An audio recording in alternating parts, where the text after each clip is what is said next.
غرقد کا درخت جس کو یہودیوں کا درخت کہتے ہیں، جس کو شیطانی درخت کہتے ہیں، حضور صلی اللہ علیہ وسلم نے ارشاد فرمایا کہ قیامت سے پہلے مسلمان یہودیوں کو قتل کریں گے، اور یہودی کسی درخت کے پیچھے چھپیں یا کسی پتھر کے پیچھے چھپیں تو وہ درخت اور پتھر جو ہے وہ بول کر بتائے گا کہ اے مسلمان، یہاں پر یہودی چھپا ہوا ہے، اس کو قتل کر دے، سوائے ایک درخت کے، اور اس درخت کا نام ہے غرقد۔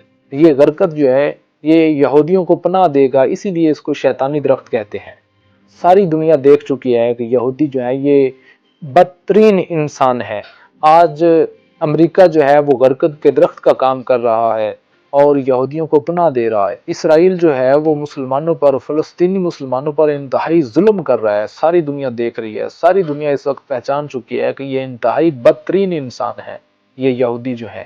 اللہ پاک مسلمانوں کو یہودیوں پر فتح عطا فرمائے اور اسرائیل کو تباہ فرمائے، آمین۔